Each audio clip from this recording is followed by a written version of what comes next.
सौतेली माँ की कहानी जिसे सुनकर आंखों में आंसू आ जाएं। गांव में एक जमींदार रहते थे। उनका 8 वर्ष का एक बेटा था जिसका नाम विक्रम था। वह उम्र में छोटा जरूर था, लेकिन उसकी ठाठ में कोई कमी नहीं थी। वह राजा महाराजाओं की तरह बर्ताव किया करता था।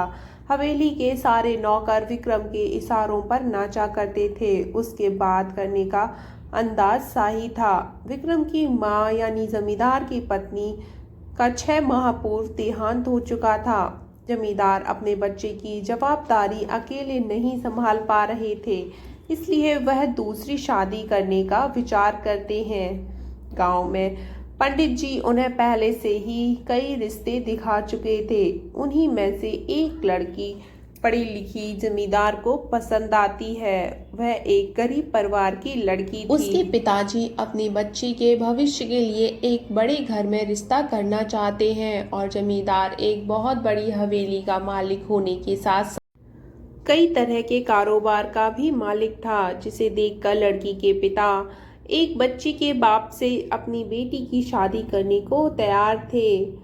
दोनों की उम्र में लगभग 12 वर्ष का अंतर था। पंडित जी अच्छा मुहूर्त देखकर दोनों की शादी बड़ी धूमधाम से करवाते हैं। गांव में जमींदार की बहुत इज्जत थी, इसलिए गांव में सभी लोग शादी में शरीक होते हैं। बारात में जमींदार का बेटा विक्रम भी घोड़ी पे बैठता है। वह देखने में बहुत सुंदर था। बारात में सभी उसे देख रहे होते हैं, लेकिन विक्रम को अपनी नई माँ से मिलने की बहुत जल्दी होती है। बारात में सभी सिर्फ उन्हें देख पाया था, अब वह उनसे मिलने का इच्छुक था। पहली बार अपनी सौतेली माँ के घर आते ही विक्रम उनका राजसी स्वागत करता है। वह भी आते ही विक्रम को प्यार से गले लगा लेती हैं। जमींदार की नई पत्नी का स्वभाव बहुत शांत और सुशील था। वह विक्रम को देखकर खुश हो जाती है। विक्रम बहुत प्यारा बच्चा था, इसलिए वह पहली ही नज़र में उसे अच्छा लगने लगता है। वह विक्रम को एक सगी माँ की तरह प्यार करने लगती हैं। विक्रम के जीवन में खुशियाँ आ चुकी थीं और अपनी सौतेली माँ के आने से विक्रम अपने पिता से भी ज़्यादा खुश था। उसे अब अपनी सगी माँ की कमी महसूस नहीं हो रही थी। उसका जीवन खुशहाल हो चुका था। एक दिन जमींदार सुबह सुबह बिना नाश्ते किए ही घर से निकल जाते हैं और दोपहर को वापस लौटते हैं, लेकिन बिना कुछ खाए पिए अपने कमरे में चले जाते हैं। कई घंटों तक जब उनके कमरे का दरवाज़ा नहीं खुलता तो उनकी पत्नी दरवाज़ा खटखटाती हैं। काफ़ी देर तक दरवाज़ा खटखटाने पर भी अंदर से किसी की आहट सुनाई नहीं देती। तभी वह नौकरों से दरवाज़ा तोड़ने को कहती हैं और जैसे दरवाज़ा खुलता है उनके पैरों तले ज़मीन खिसक जाती है। जमींदार फांसी के फंदे से लटक रहे होते हैं और उनके बिस्तर पर एक चिट्ठी रखी होती है। इतनी कम उम्र में बेचारी का सुहाग उजड़ चुका था। अपने पिता की मौत की खबर सुनकर विक्रम को गहरा आघात पहुंचता है। वह मानसिक तौर पर हतोत्साहित हो जाता है। अभी अभी उनके जीवन में सौतेली माँ के रूप में खुशियाँ आई थीं, लेकिन अब उनके सर से पिता का साया हट चुका था। दोनों का बहुत कुछ छिन चुका था, लेकिन अभी तो दुखों की कुछ बूंदें ही गिरी थीं। सैलाब का आना बाकी था। जैसे ही जमींदार की पत्नी उनकी लिखी चिट्ठी पढ़ती है तो उनके होश उड़ जाते हैं। जमींदार की सारी संपत्ति छिन चुकी थी।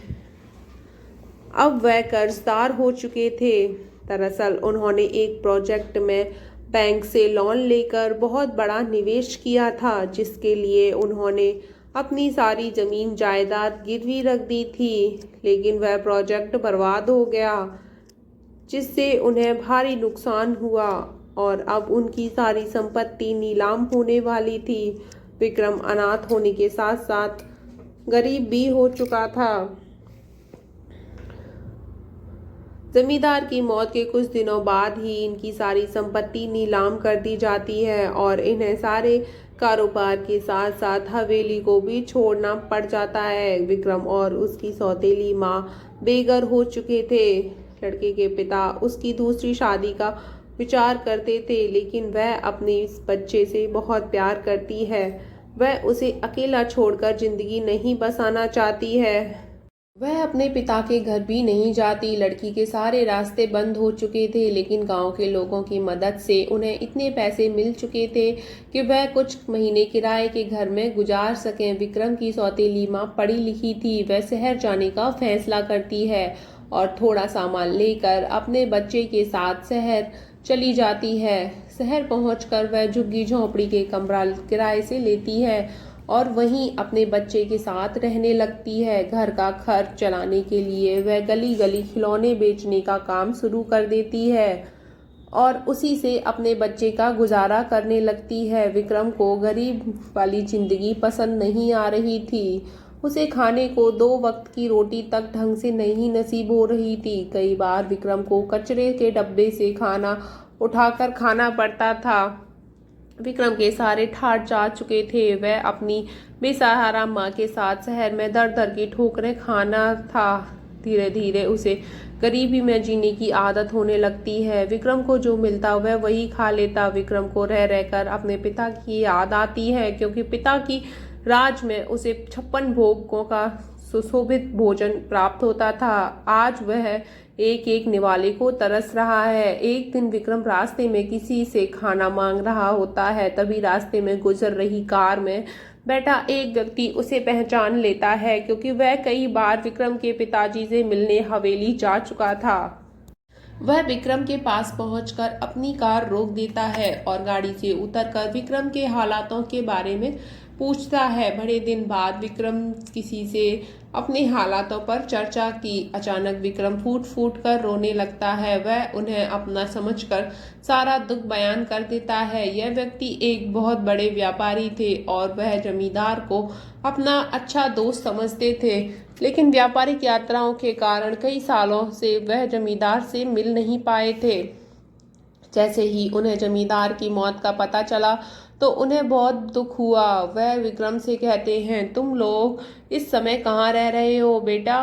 विक्रम उन्हें अपनी झोंपड़ी में ले जाता है और अपनी माँ से मिलाता है। वह उनकी कुछ मदद करना चाहते हैं, इसलिए कुछ पैसे निकाल कर विक्रम की माँ के हाथों पे देते हैं, लेकिन वह खिलौनों से इतना कमाने लगती है कि वह किसी का भी एहसान नहीं लेना चाहती। जैसे ही इन्हें पता चलता है कि विक्रम की माँ खिलौने बेचती हैं, वह खुश हो जाते हैं, क्योंकि इत्तेफाक से उनकी भी एक खिलौनों की फैक्ट्री है और इन्हें एक अच्छी सेल गर्ल्स की तलाश थी। विक्रम की सौतेली माँ सड़क पर खिलौने बेचते बेचते एक कुशल विक्रेता बन चुकी थी और वह कंपनी में नियुक्त होती ही अपनी कड़ी मेहनत लगन से 2 सालों के अंदर खुद की एक छोटी सी खिलौने बनाने की फैक्ट्री खोल देती हैं और अब धीरे धीरे इनकी जिंदगी बदलने लगती है। विक्रम भी अपनी सौतेली माँ के साथ खिलौने की फैक्ट्री में काम करने लगता है।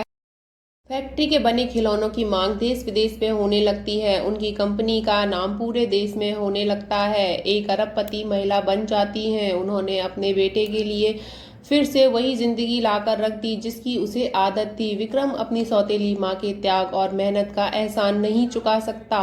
वह अपनी सौतेली माँ को भगवान की तरह पूजने लगता है और गमों का बादल छटते ही खुशियों की बारिश होती है। यह कहानी से आपको क्या प्रेरणा मिली, हमें ज़रूर बताएं।